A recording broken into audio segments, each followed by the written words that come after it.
에스겔 2장 1절부터 7절까지 말씀을 가지고 상황이 아니다 주님이시다, 상황이 아니다 주님이시다 라는 제목으로 하나님의 말씀 함께 나누도록 하겠습니다. 오늘 설교 목적은요, 상황이 아니다 주님이시다 라는 말씀의 의미가 무엇인지를 우리 선명하게 깨닫는데 오늘 설교의 목적이 있습니다. 여러분, 이것은 그냥 신앙적인 표어가 아니거든요. 상황이 아니지, 그렇지 주님이시지 라고 그냥 가볍게 이야기할 수 있는 말이 아니거든요. 실제로 우리는 어떠한 상황 가운데 늘 놓여 있잖아요. 맞죠? 지금은 우리 예배하는 상황이고 또 집에 가고 직장에 가고 내가 사회생활을 하면 수많은 상황들에 우리 놓이거든요. 그때에 언제나 주님이 먼저라는 것, 그것이 실제되게 하는데 오늘 설교 목적이 있습니다. 그러니까 상황이 아니고 언제나 주님이어야 하는데 이것이 표어가 아니고 실제 우리의 믿음의 고백이고 실제 우리 신앙의 수준이어야 한다라는 거예요.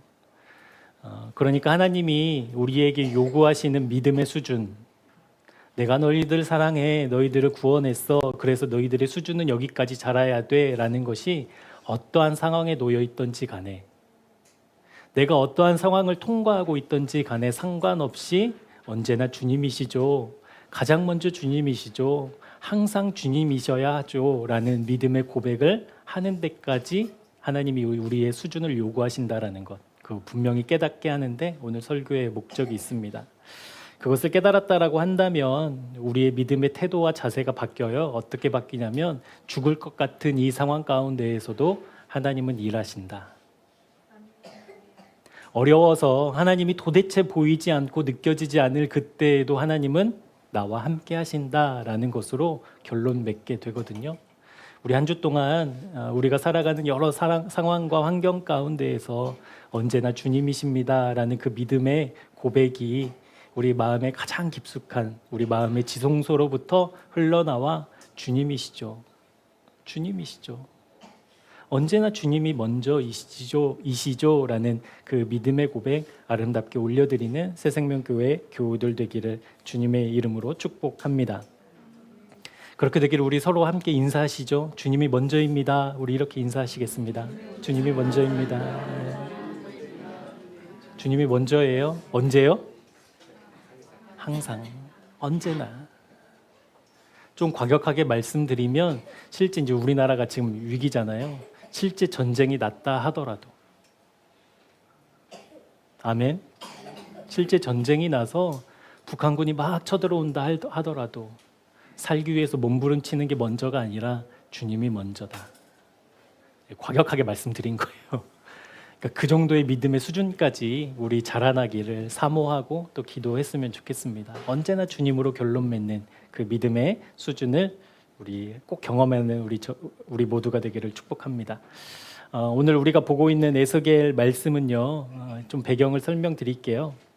에스겔은 이제 바벨론이 그 유다를 멸망시키러 올 때, 그러니까 바벨론의 느부갓네살 왕이 주전 608년도에 이제 유다를 침공하거든요.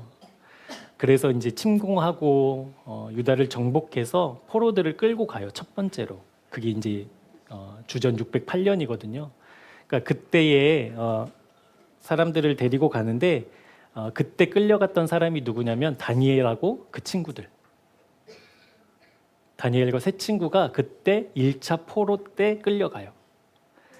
그러니까 1차 포로 때 608년도에 바벨론 느부갓네살 왕이 이제 포로들을 잡고 바벨론으로 돌아갔다가 이제 그 유다 왕이 이제 바벨론에 반역을 해서 다시 8년 뒤에 바벨론이 다시 2차 침공을 해요. 그래서 2차 침공을 해서 이때에 에스겔도 잡아가지만 여러 기술자들을 잡아갔다고 그래요. 한 10,000명 정도를. 그러니까 10,000명을 데리고 2차 포로 때 이제 바벨론으로 끌려가는 그 포로들 틈에 누가 있었냐면 이 에스겔이 있었던 거예요. 그러니까 그때 이제 잡혀갔던 에스겔의 이야기가 이제 에스겔서에 기록되어져 있거든요. 지금도 인류의 역사는 여러분 전쟁의 역사잖아요. 계속 전쟁의 역사. 그러니까 한 나라가 한 나라를 침략하고 침범하고 정복해서 자기의 제국의 영토를 넓히는 여러분 그게 이제 세계사고 한국사이잖아요. 끊임없이 그 전쟁이 계속되어 있는 것이 인류의 역사다라고 말해도 과언이 아닐 만큼 전쟁은 언제나 역사 속에서 함께하고 있는데 이때에 바벨론이 유다를 침공한 역사, 전쟁의 역사는 조금 다른 의미가 있어요.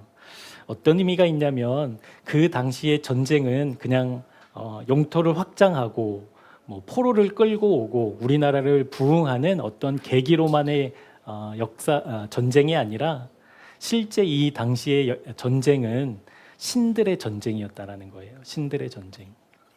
그러니까 지금 바벨론이 예루살렘을 이스라엘을 침략했잖아요. 이것은 이제 물리적이고 표면적인 모습이라고 한다면 그 당시의 사람들의 사상 가운데는 어떤 게 있냐면 바벨론의 신이 유다에 있는 하나님을 여호와 하나님을 어떻게 한 거예요? 정복해버린 거예요. 그러니까 우리의 시각으로 보자면 천지를 지으신 하나님이 지금 바벨론에 섬기고 있는 신에게 정복당했다.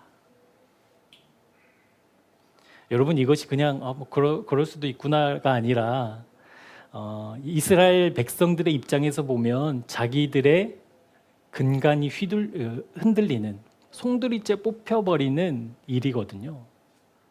그러니까 조상으로부터 들어왔고 조상들이 경험한 천지를 지으신 하나님, 그래서 하나님이 다스리시는 이 나라를 그 누구도 침범할 수 없었고 하나님의 놀라우신 역사와 강건하심으로 수많은 강대국들을 물리쳐 와서 유지했던 이 나라가 이제 바벨론에 의해 멸망당했다.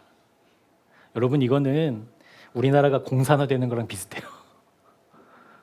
우리나라 공산화된다고 한번 생각해 보셔요. 어떠셔요, 여러분? 마음이. 예배 드리려면 앞에서 다 이렇게 허락받고 그런 사회에서 우리가 살아가는 상황이 되었다고 생각해 보시자고요. 이거는 그냥 전쟁에 졌어, 우리 땅을 빼앗겼어의 개념이 아니거든요. 그러니까 우리의 정체성, 우리의 역사, 앞으로 우리가 살아갈 모든 것이 다 송두리째 뽑혀버리는 그 일이었다라는 거예요. 그러니까 사람들이 주변에 있는 나라들도 어떻게 얘기했겠어요?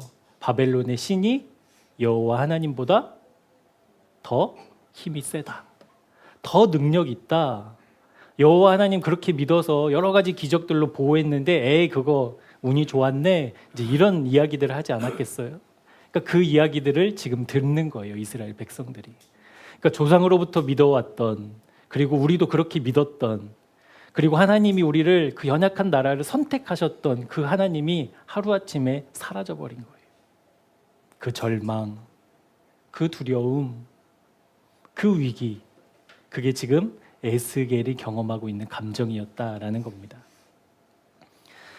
이것은 그냥 나라가 위험에 처했다, 위기에 놓였다라는 정도가 아니라 자기들의 삶을, 생각을, 사상을, 가치를 송두리째 뒤흔드는 그 일. 그러니까 이스라엘 백성의 입장에서는 어떻게 천지를 지으신 하나님이 질 수 있어? 어떻게 천지를 지으신 하나님이 패배할 수 있어? 어떻게 하나님이 보호하시고 지키신 나라가 침략당해서 그렇게 능욕을 당할 수 있어? 라고 한탄하기에 충분한 상황이었다라는 겁니다. 여러분 그런 일이 실제로 일어났으니 이스라엘 백성들의 마음이 어떻겠어요? 어떻겠어요? 이건 뭐 말로 다 표현할 수 없는 상황인 것이죠. 그럼에도 불구하고 이러한 상황 속에서도 믿음의 사람들은, 말할 수 없는 일을 당한 믿음의 백성들은 이것이 망했다, 절망이다, 우리는 이제 끝났다라고 고백하는 것이 아니라 하나님의 존재가 진짜가 아니었나 봐 라고 의심하고 절망하고 실패했다고 규정하는 것이 아니라 이런 상황 속에서도 하나님은 여전히 일하신다 라고 고백했다라는 거예요. 그러니까 내 삶이 송두리째 뒤흔드는 그 일을 당한 이스라엘 백성들, 그리고 그 안에 있던 믿음의 사람들은, 하나님이 선택한 주님의 사람들은 그러한 상황 속에서도, 이 상황 속에서도 하나님 일하신다. 하나님 패배하신 게 아니시다. 하나님 사라지신 게 아니시다. 여전히 우리와 함께 하신다라고 고백하고 선포했다라는 사실 우리 꼭 기억했으면 좋겠습니다. 그리고 우리가 알고 있듯이 여러분 구약의 사건들은 구약은 딱 하나 말하고 있거든요. 그러니까 저에게 구약은 어떤 책이냐면 하나님이 이 세상을 움직이신다라는 책이에요. 저에게서. 막 구약 어렵잖아요, 여러분. 역사도 나오고. 그래서 읽다가 창세기에서 막 읽다가 이제 신명기쯤 가면 막 힘들었다가 그런 역사들인데 그 역사들 속에서 저는 어떻게 느끼냐면 구약의 처음부터 끝까지 하나님은 이 세계의 실제 역사를 운영하신 하나님이시구나. 그러니까 이스라엘 백성의 믿음의 사람들, 실제로 나를 구원하신 실제로 우리를 선택하셨던 그 하나님을 실제 신뢰했던 믿음의 사람들은 어떠한 상황 속에서도 하나님이 역사하고 일하시고 계신다라는 것을 선포했다라는 것. 그것이 여러분 우리의 믿음 되기를 축복합니다. 어떠한 상황에 내가 놓여 있든지 간에 상관없이 하나님은 변하지 않으셔.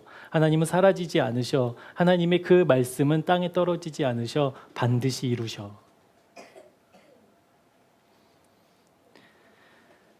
사랑하는 새생명 교우들에게 사랑으로 권면합니다. 도저히 상상할 수 없었던, 그리고 예상하지 못했던, 그리고 이것을 과연 내가 감당할 수 있을까라는 그 막막한 상황 속에서도 여전히 하나님 살아계셔. 여전히 하나님 말씀 이루셔. 날 포기하지 않으셔라는 믿음의 고백 우리 함께 올려드리는 아름다운 주님의 사람들 되기를 주님의 이름으로 축복합니다. 그렇기 때문에 상황을 먼저 볼 수 없거든요. 언제나 변함없으시고 사라지지 않으시고 패배하지 않으시는 하나님을 먼저 볼 수밖에 없는 거거든요.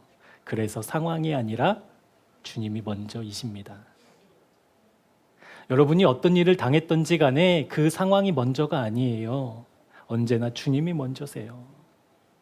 그 주님을 통하지 않고는 여러분 그 상황 어떤 것도 이겨낼 수 없어요. 어떤 것도 극복할 수 없어요.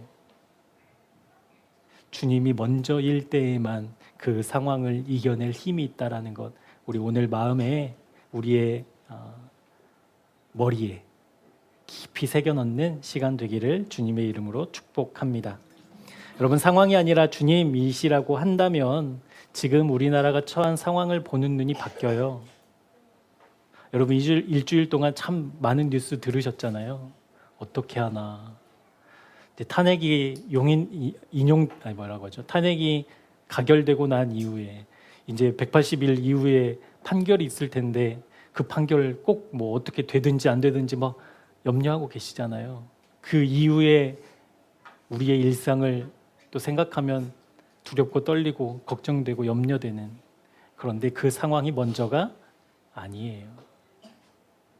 지금 대통령이 없어서, 대통령이 그 일을 못해서 우리나라 경제적으로 큰일 났네, 어려워지겠네, 더 힘들어지겠네. 여러분 그것이 먼저가 아니에요. 주님이 먼저세요. 여러분 이 나라에 주님 안 계시면 그게 망하는 거잖아요. 분명하거든요. 여러분 우리 교회 목사님들 없어도 괜찮아요. 주님 계시면. 맞죠? 그건 또 아니에요? 여러분 목사님들 없어도 괜찮아요. 주님 계시면. 여러분 저희 집에서 제가 없어져도 문제 아니에요. 주님 계시면. 동의하지 않으시는 것 같은데 실제 믿음의 고백이, 제가 어느 날 갑자기 사고를 당해서 준비도 못하고 제가 세상을 떠난다 하더라도 우리 가정에 주님 계시면 아무 문제 없어요. 아멘. 여러분 이 믿음이어야 한다니까요. 그래야 우리가 상황에 휘둘리지 않아요. 그래야 우리 상황을 좀 낫게 해달라고 더 이상 주님 바짓가랑이 붙잡고 그 상황 좀 어떻게 바꿔보겠다고 노력하지 않아요. 언제나 주님 계시면 문제 없어요. 이 나라도. 아멘.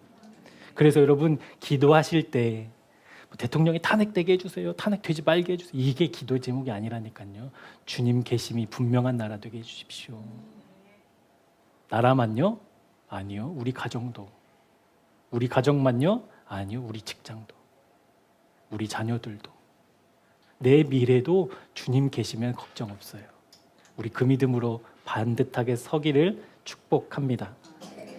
여러분께 한 가지 질문을 좀 해볼게요. 여러분 꼭 제 질문에 답해 주셔요. 마음속으로. 이제 한 해가 이제 다 저물어 가니까 여러분 올 한 해 동안 감사한 제목 딱 하나만 한번 생각해 보셔요. 이건 정말 내가 감사할 수 있어. 감사한 거 딱 하나. 제가 한 5초 드릴게요. 생각 안 하시면 안 돼요. 제가 보여요. 앞에 서면 다. 꼭 한 가지 감사의 제목을 딱 생각해 보셔요. 뭐 단어도 좋고 상황도 좋고 뭐든 좋습니다. 생각하셨어요? 하나님 올 한 해 이거 너무 감사해요. 이거 하나? 예진자매. 뭐 다 포기한 표정으로 있으면 어떡해요? 다 생각하셨죠? 생각하셨죠? 감사한 거. 하나님 이거 너무 감사해요. 올 한 해. 제가 다시 물을게요. 여러분 그 감사한 거 상황이에요? 주님이에요? 조건이에요? 주님이셔요? 근데 표정들이 왜 그러셔요? 주님이에요. 우리가 감사할 때 감사한 상황을 감사하잖아요, 보통. 근데 주님이셔야 돼요. 제가 여기 하여튼 이것도 한번 제가 얘기하려다가 그냥 말았는데 진짜 감사한 분들만 적겠지 했는데 제가 이거 하나하나 다 읽어봤거든요. 우리의 상황이 감사하면 안 돼요, 여러분. 어떠한 것이 이루어져서 감사하면 안 돼요.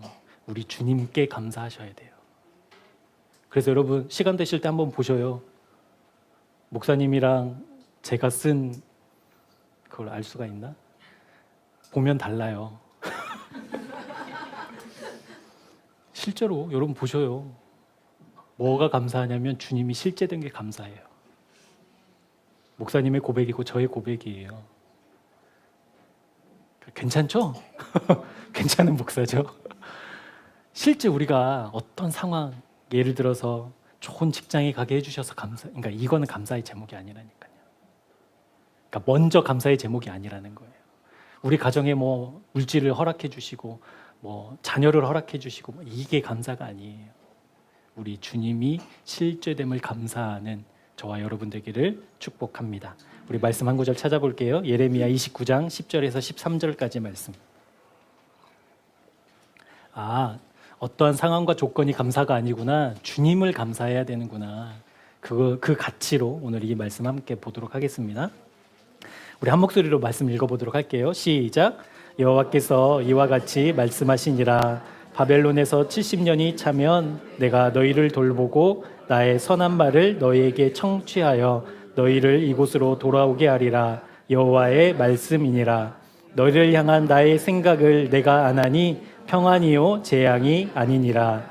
너희에게 미래와 희망을 주는 것이라. 너희가 내게 부르짖으며 내게 와서 기도하면 내가 너희들의 기도를 들을 것이요 너희가 온 마음으로 나를 구하면 나를 찾을 것이요 나를 만나리라. 아멘.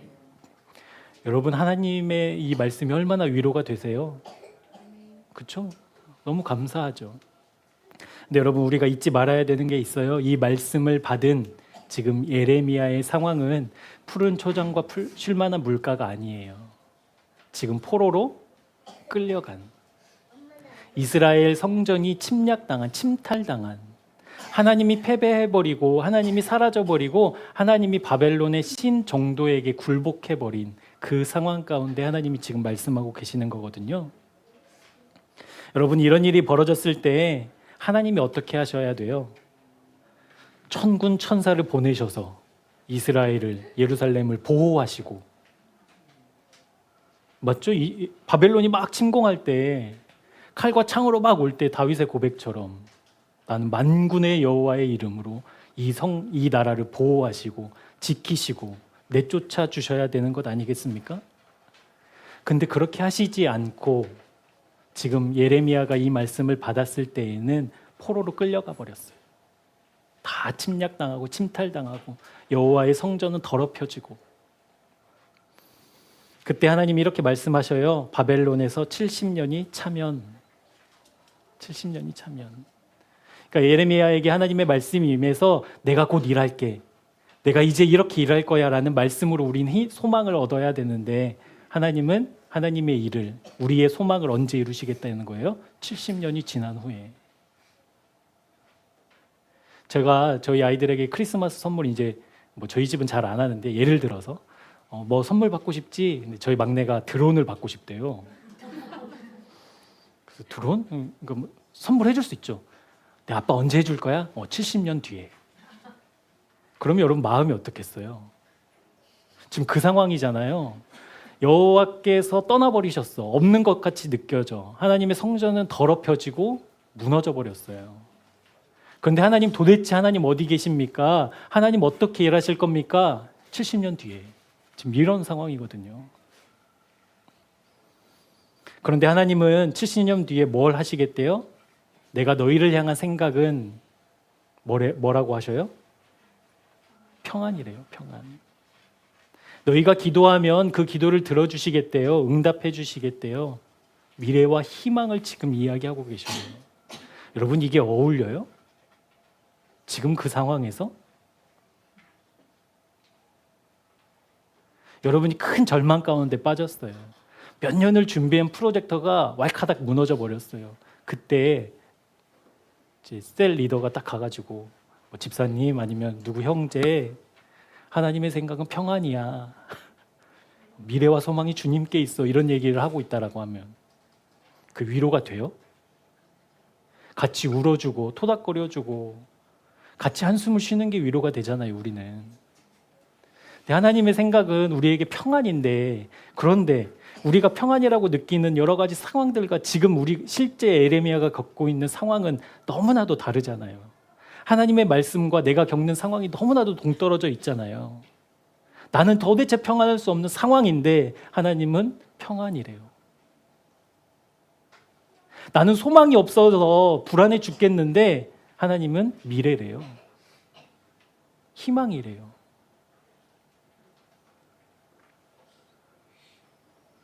하나님의 말씀이 평안이고 소망이고 미래고 희망임에도 불구하고 여전히 우리의 문제는 우리를 둘러싸고 있고 고통의 울부짖는 신음소리는 너무나도 선명한 그런 현실 가운데에 그럼에도 불구하고 내 상황이 도대체 하나님의 말씀과 어울리지 않음에도 불구하고 예레미야는 하나님의 말씀, 하나님의 뜻을 이스라엘 백성에게 전합니다. 재앙이 아니다.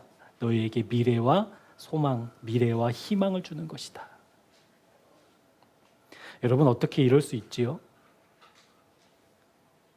어떻게 상황을 초월하고 상황을 극복하고 상황과 어울리지 않는 말씀, 어떻게 이스라엘 백성들에게 그렇게 선포할 수 있지요? 상황이 아니라 주님이시기 때문에 그렇습니다. 지금 내가 어떤 상황에 놓여 있느냐, 이게 먼저가 아니라 말씀하신 주님이 먼저이기 때문에 그렇습니다. 여러분, 우리가 기억하는 믿음의 선조들은요, 언제나 상황과 하나님의 말씀이 맞지 않은 것을 경험했어요. 아브라함의 예를 들어볼까요? 아브라함이 75세 때 자녀의 약속을 받잖아요. 그리고 25년 동안 기다려요. 그래서 100세에 아들을 낳아요, 이삭을. 근데 이삭이 잘 자라가고 있을 때 하나님 뭐라고 하셔요? 제물로 바치라, 이 정도가 아니에요. 번제 드려라, 이거잖아요. 번제. 내 사랑하는 100세에 낳은 아들을 반으로 쪼개는 거예요. 그래서 그것을 다 태워 드리는 게 번제잖아요. 그걸 드리래요. 상황이 맞아요? 하나님이 약속하신 젖과 꿀이 흐르는 땅, 그래서 들어가면 실제 젖과 꿀이 흐르는 줄 알았어요. 그래서 정탐해봤더니 그곳에 누가 있어요? 기골이 장대한 안악 자손들이 버티고 있어요. 그들을 보자마자 이스라엘 백성이 하나같이 무엇을 느끼냐면, 와, 우리는 메뚜기다. 저 안악 자손 앞에서 우리는 메뚜기다. 심지어는 밥이라고까지 얘기해요. 근데 그곳으로 가시겠대요. 상황과 말씀이 맞아요? 5번째 사사인 기드온은 아말렉과 전투를 벌여요. 그래서 22,000명을 데리고 전장에 이제 나가요. 그런데 하나님이 다 돌아가게 하시고 300명 남겨놔요. 한 나라와 한 나라가 전쟁하는데 고작 300명 데리고 전쟁에 나가라고 하셔요. 상황이 맞아요? 말씀이 맞아요? 여러분, 믿음의 사람들이 꼭 이거 경험해요. 상황과 말씀이 맞지 않다라는 거.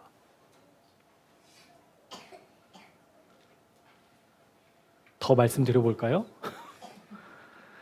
믿음의 선조들은 언제나 그거 경험했어요. 내 상황과 말씀이 맞지 않다라는 거. 언제나 경험했어요. 그런데 그러한 상황 속에서도 하나님은 이렇게 말씀하셔요. 너희들 처한 상황이 문제가 너희들의 생각을 내가 다 알고 있다. 다 알고 있어. 불안해하고 염려하고 걱정하는 거 알고 있어. 그런데 평안이야, 그게. 지금 그 상황이 재앙이 아니야. 멸망이 아니야. 실패가 아니야. 그것을 분명히 반드시 평안으로 이루실 거야 라고 말씀하셨다라는 거예요. 그러니까 믿음의 선조들이 그 하나님을 마주했기 때문에 여러분 300명을 데리고 전투에 나갈 수 있었던 거고요. 그 불신하고 있는, 두려워하고 있는 이스라엘 백성을 데리고 가나안으로 들어가는 거고, 내 사랑하는 아들을 데리고 그 번제를 드리러 길을 떠날 수 있었다라는 거예요. 상황이 아니라 주님이시기 때문에 그렇습니다. 여러분, 지금 이러한 일을 똑같이 에스겔이 경험하고 있거든요. 아까도 말씀드렸지만 에스겔은 지금 2차 포로로 끌려간 사람들이잖아요. 그래서 2차 포로로 끌려가서 지금 자기는 바벨론에 있지만 지금 유다는, 예루살렘은 초토화되고 가족들은 다 뿔뿔이 흩어지고 슬픔과 애통과 그 눈물이 가득한 시절을 보내고 있는데 도대체 하나님은 보이지도 않고, 여러분 에스겔의 마음이 모르긴 몰라도 이러지 않았을까요? 하나님 도대체 어디 계셔요? 하나님 지금 도대체 뭐 하고 계셔요? 이 상황 안 보고 계셔요? 이 상황 혹시 모르셔요? 여러분 그런 마음이지 않았겠습니까? 그런 마음을 가지고 지금 에스겔이 그발 강가에 서 있어요. 이게 그발 강 사진이거든요. 그발 강이라고 해서 실제로 이렇게 자연스럽게 생겨난 강이 아니라 그발 강은요 운하예요, 운하. 유프라테스로부터 바벨론에 이르는 그 도시 한 중심에까지 이르는 운하를 판 거예요. 이걸 누가 팠겠어요, 여러분? 포로들이 팠겠죠. 보셔요, 반듯반듯하잖아요. 그러니까 운하니까 깊이도 깊고, 실제로 농업용수, 생활용수를 유프라테스 강으로부터 공급받아야 되니까 튼튼하게 지어야 됐고 무너지면 안 되니까 이 힘든 일들을 누가 했겠냐 하는 거예요. 나라들로부터 끌고 온 포로들을 시켰어요. 그러니까 특별히 기술자들을 2차 포로 때 끌고 가거든요. 10,000명을. 그들이 좀 하지 않았을까? 이제 이런 생각을 해보는 거죠. 그러니까 에스겔이 그발 강가에 서서 지금 상황은 여기 푸른 초장에 돗자리 깔고 앉아서 주님을 생각한 게 아니라 어떨 때 땅을 갈아엎고 고된 노역에 시달리고 있는 그때에 번뜩 주님을 생각한 거예요. 그발 강가에 서서 그발 강가에 수많은 일하고 있는 사람들 속에 이제 에스겔을 이제 주목하게 되는 것이죠. 그러니까 이때 이 그발강을 건축하고 일에 동원되었던 사람들의 그 애통함, 비참함이 시편 137편에 나와요. 그러니까 성경은 참 신기하죠. 그런 것도 다 기록되어져 있어요. 우리 한 절씩 교독해 볼 텐데요. 제가 홀수절, 여러분들이 짝수절 해서 우리 137편 한번 교독하도록 하겠습니다. 바벨론의 강가에 앉아 우리는 울었습니다. 우리가 시온을 기억하면서 울었습니다. 이는 우리를 잡아온 자들이 우리에게 노래하라고 시켰기 때문입니다. 그리고 우리를 괴롭히는 자들이 기쁨의 노래를 부르라고 했기 때문입니다. 그들은 말했습니다. 시온의 노래 중 한 곡을 불러보아라.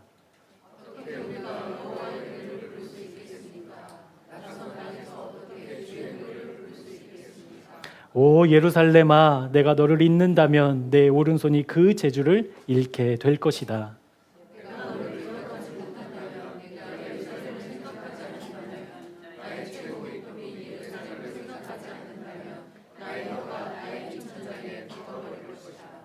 여호와여, 에돔 사람들이 한 일을 기억하십시오.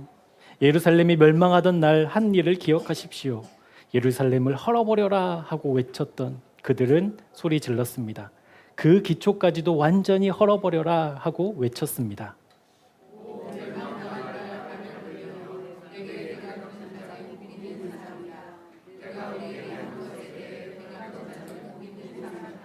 너의 어린 아이들을 붙잡아 그들을 바위에 내리친 자는 복 있는 사람이다.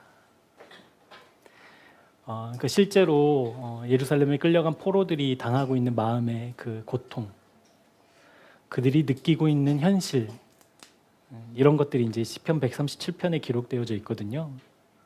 그러니까 그발 강가에 서서 에스겔과 그 백성들이 지금 이렇게 조롱당하고 포로들을 향해 막 노래 불러보라고, 이것은 이제 무시하는 거잖아요.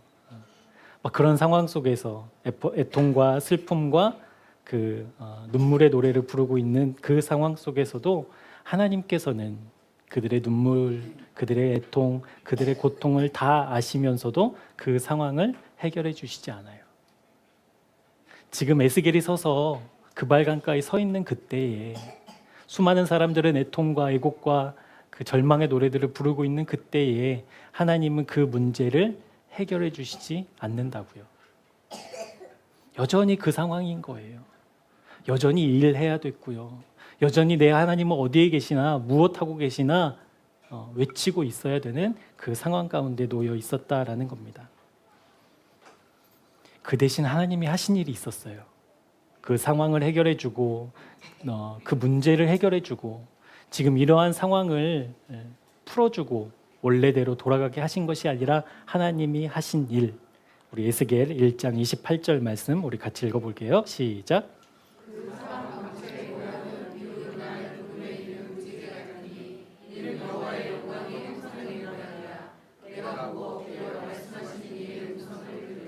아멘.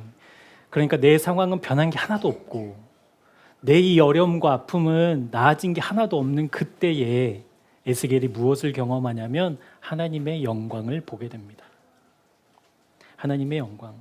여러분, 이것은 영적으로 중요한 의미가 있거든요. 어떤 의미가 있냐면 지금 상황이, 지금 문제가, 지금의 현실은 하나님을 가로막을 수 없다라는 사실이에요. 그러니까 지금 하나님이 어디 있느냐라는 불신의 상황이잖아요. 절망의 상황이잖아요. 그때 하나님께서는 이 상황을 해결해 주셔서 봐봐, 나 살아있지? 나 죽지 않았지? 나 여전히 능력 있지라고 나타내시는 것이 아니라 그 상황을 뚫고 그 상황을 넘어 하나님 자신을 나타내셨다라는 겁니다. 영적으로 중요한 의미가 있어요, 여러분. 여러분, 올 한 해 우리가 감사한 기도의 제목이 그걸 증명하잖아요. 우리는 상황에 집중해요. 우리는 어떠한 분위기에 집중한다고요. 어떠한 조건에 집중해요. 그런데 하나님은 그것을 뛰어넘으셔서 역사하셔요. 여러분, 하나님이 그 정도 나타나실 정도면 다 이렇게 딱 집어다가 예루살렘에 데려다 주시고 하나님이 영광 가운데 예루살렘 성전에 임재하셔서 그 누구도 침범할 수 없도록 만들어 주시는 게 더 좋지 않아요? 아니요. 하나님은 그 상황을 바꾸시는데 목적이 있는 게 아니에요.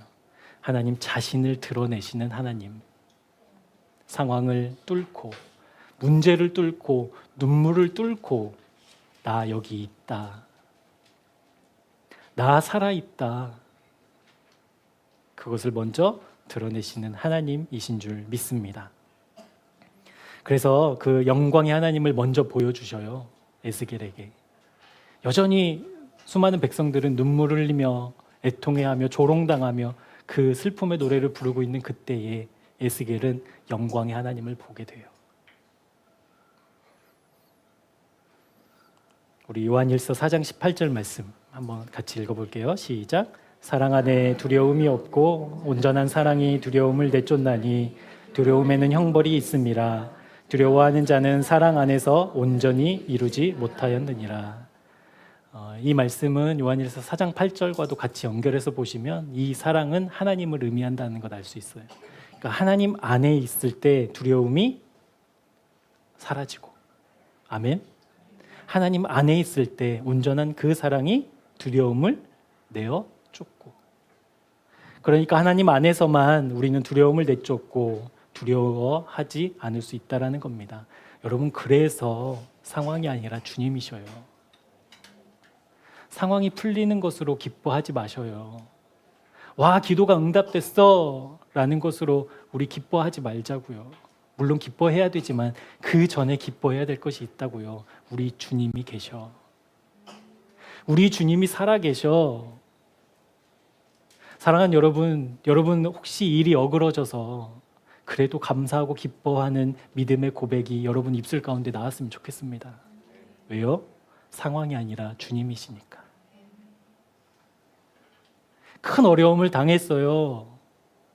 힘들어요. 누가 봐도 나는 위로받아야 되는 그때에도 주님께 감사하는, 주님을 먼저 보는 그 믿음의 시선 열렸으면 좋겠습니다. 우리 그거 사모하자고요. 상황이 아니라 주님 볼 수 있는 믿음의 눈 달라고.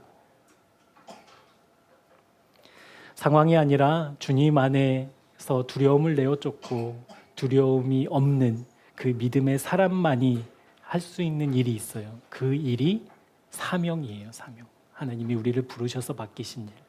그 사명이 오늘 우리가 읽은 본문 에스겔 2장 3절과 4절 말씀에 있는데요. 제가 한번 읽어드리도록 하겠습니다. 내게 이르시되 인자야, 내가 너를 이스라엘 자손 곧 패역한 백성 나를 배반하는 자에게 보내노라. 그러니까 주님 안에서 주님의 영광을 바라봤던 에스겔에게 지금 사명을 주신 거예요. 내가 너를 보낸다. 그들과 그 조상들이 내게 범죄하여 오늘까지 이르렀나니 이 자손은 얼굴이 뻔뻔하고 마음이 굳은 자니라. 내가 너를 그들에게 보내노니 너는 그들에게 이르기를 주 여호와의 말씀이 이러하시다 하라. 그러니까 실제로 상황이 아니라 주님을 바라본, 그래서 주님 안에 거했던, 어떠한 상황에 얽매이지 않고 주님을 바라보는 것으로 연결되었던 믿음의 사람들에게 하나님은 틀림없이 사명을 허락하셔요. 너에게 일을 맡긴다. 너 이거 하거라 라는 그 사명. 우리 6절 7절도 한번 같이 여러분 함께 읽어보시겠어요? 시작.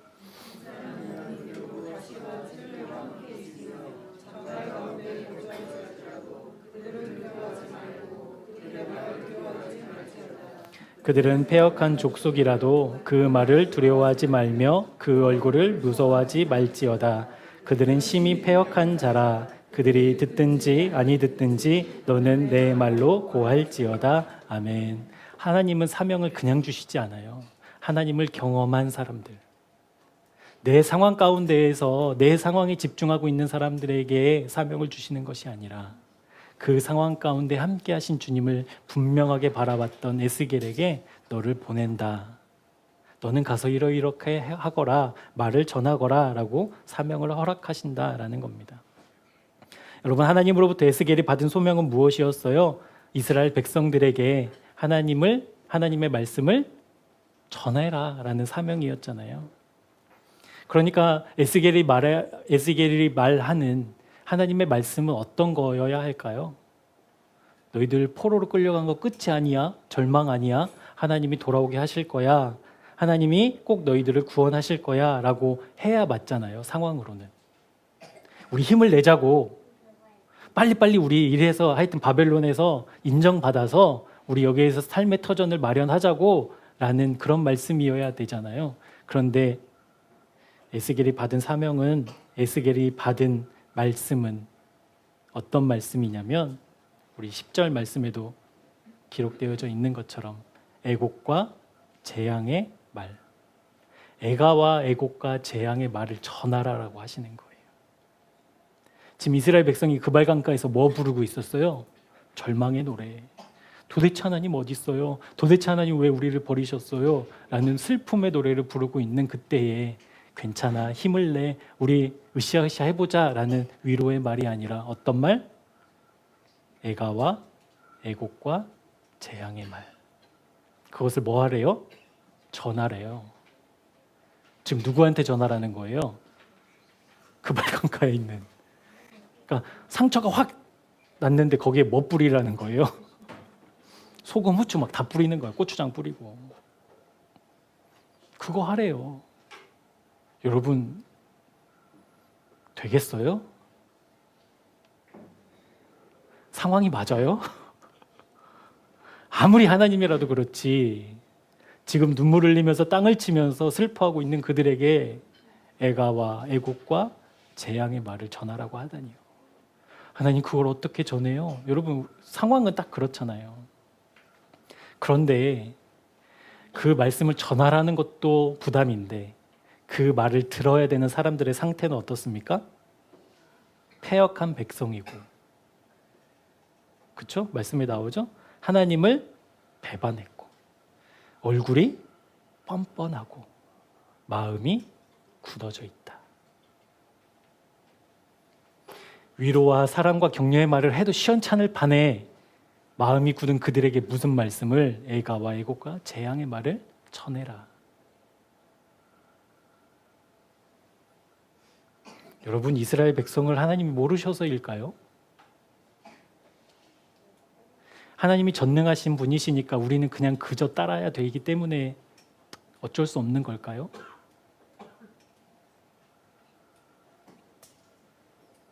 상황이 아니라 주님이시기 때문에 그렇습니다.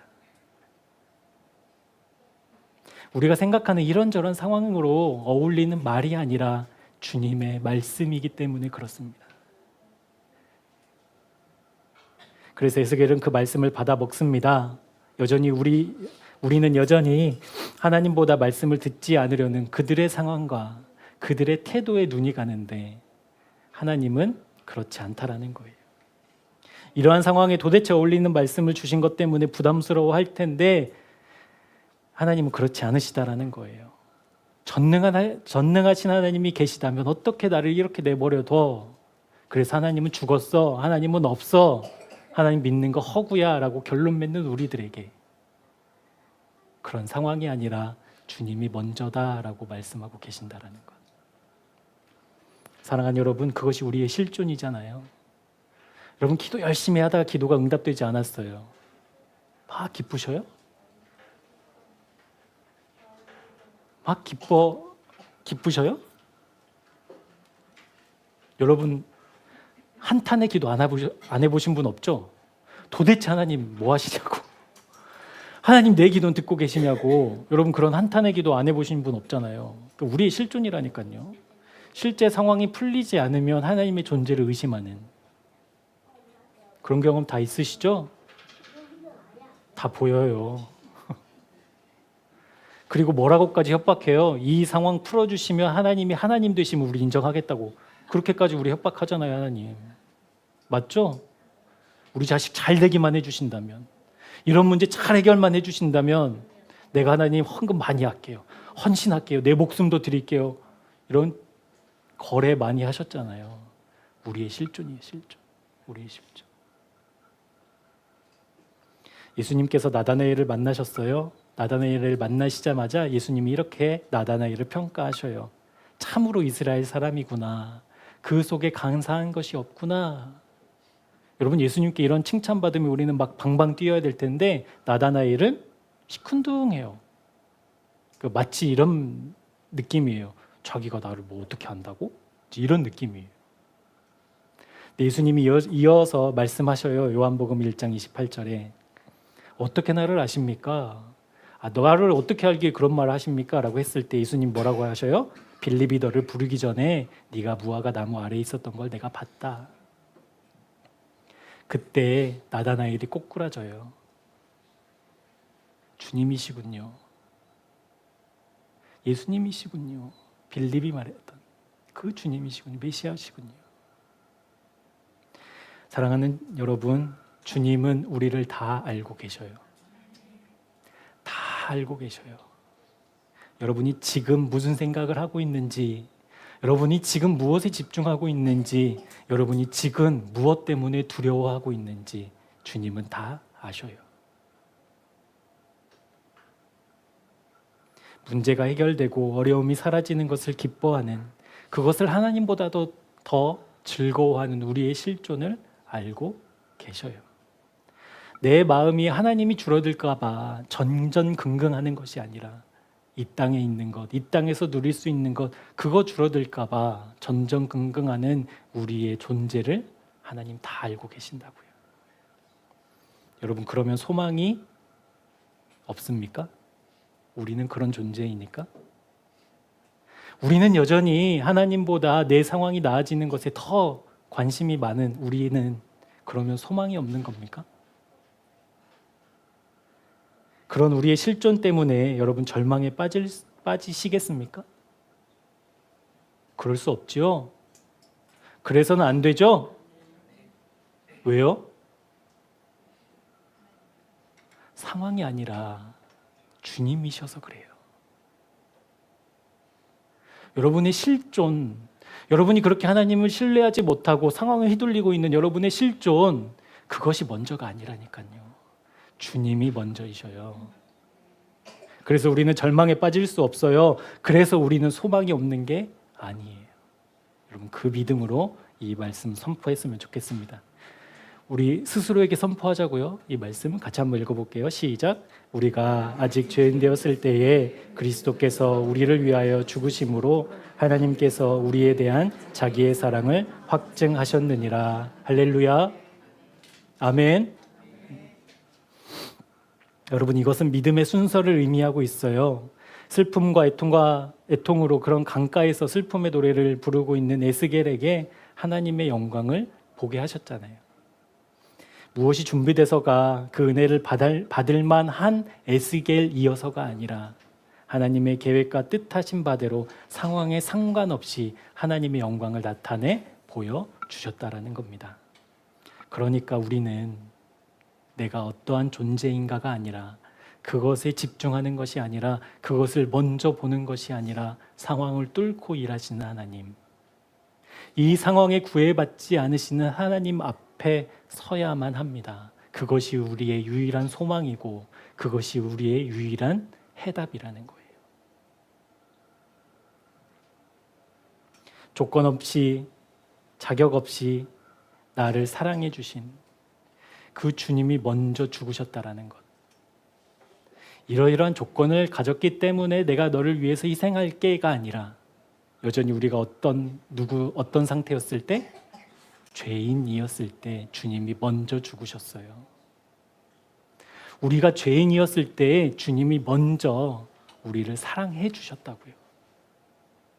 그래서 상황이 아니에요. 그래서 지금 내가 처한 현실이 아니에요. 언제나 주님이셔요. 하나님 이렇게 저렇게 환경을 풀어주시고 상황을 만들어주시면 그것이 하나님의 뜻인 줄 믿고 나아가겠습니다 라는 믿음 없는 말, 이제는 멈춰야 됩니다. 그것이 하나님의 응답이라고 착각하면 안 돼요. 이제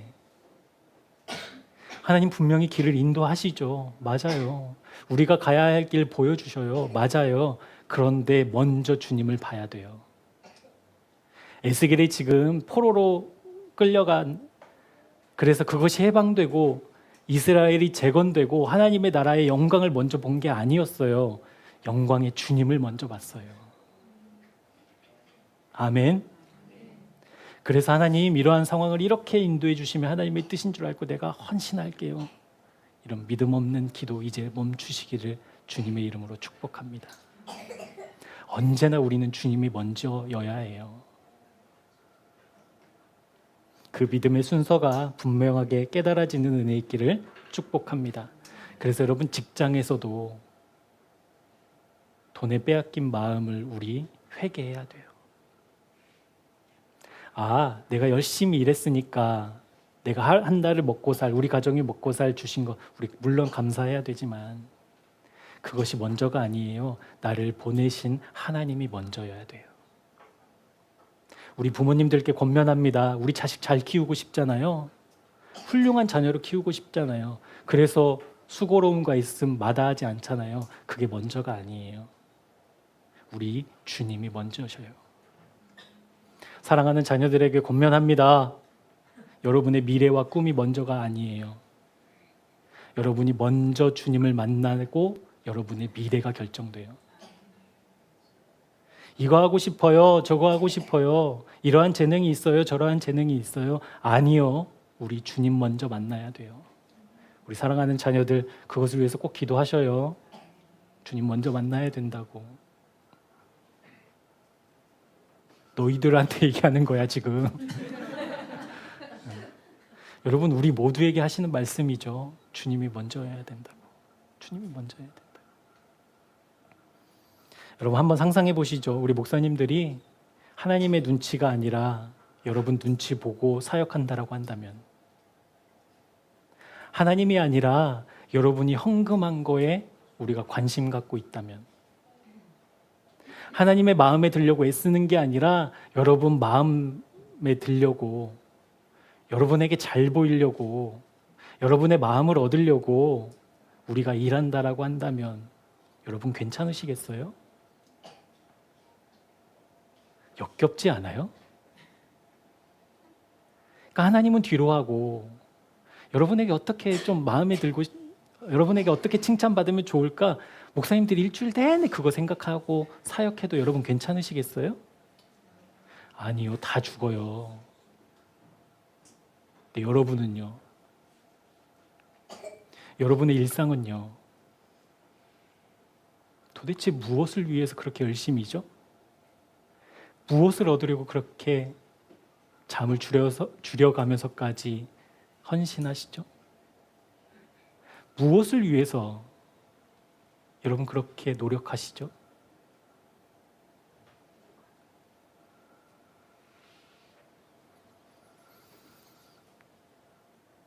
환경이 아니라 하나님이 먼저 되시기에 도대체 알 수도 또 어울리지도 않는 애가와 애곡과 재앙의 말을 받아 먹었던 에스겔처럼 그 주님을 가장 먼저 마주하고 주님의 뜻에 순종하는 우리 새생명교회 교우들 되기를 주님의 이름으로 축복합니다.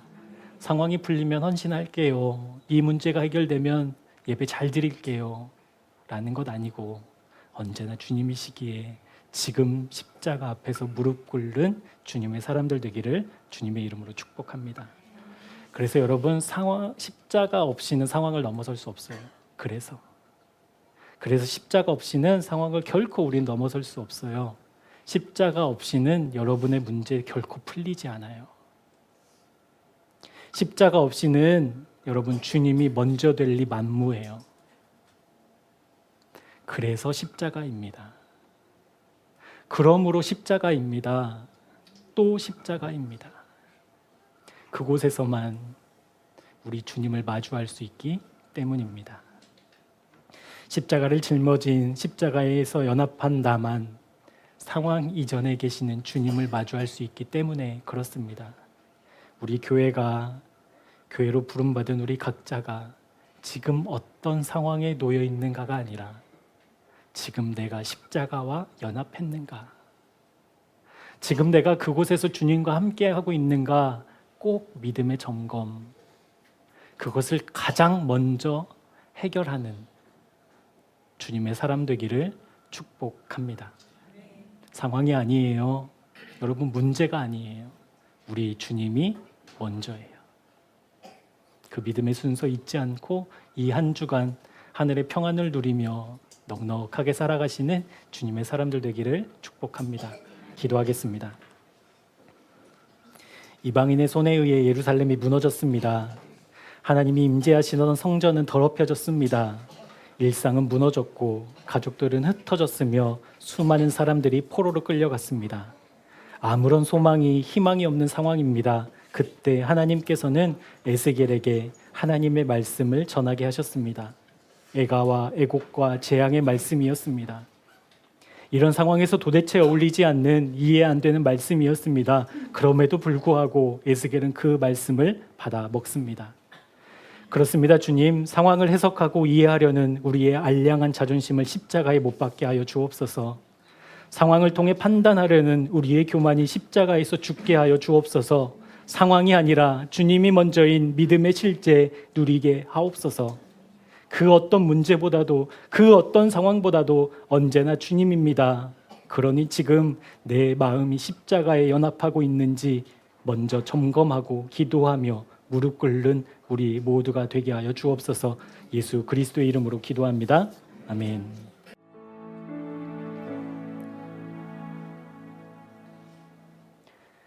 하나님, 우리가 살아가는 모든 환경 속에서 주님을 먼저 바라보는 믿음의 눈 허락해 주십시오.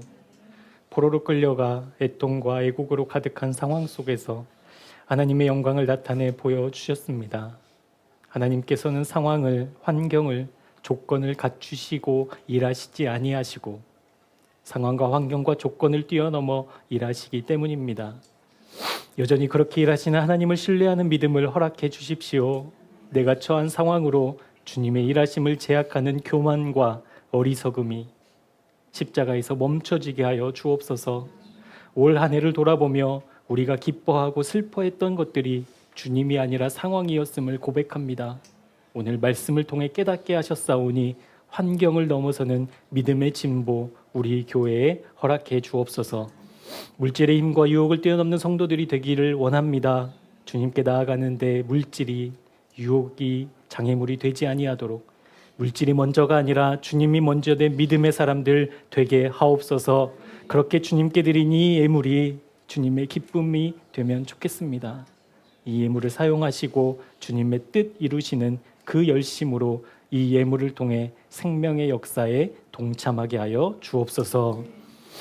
이제는 우리 구주 예수 그리스도의 은혜와 하나님 아버지의 끝이 없으신 사랑하심과 성령 하나님의 감화 감동 역사하심이 오늘 상황이 먼저가 아니라 언제나 주님이 먼저여야 한다고 마음의 고백으로 응답하는 주님의 사람들과 그들의 직장과 가정과 자녀들과 일상 위에 지금부터 영원토록 함께 하옵시기를 간절히 축원하옵나이다. 아멘.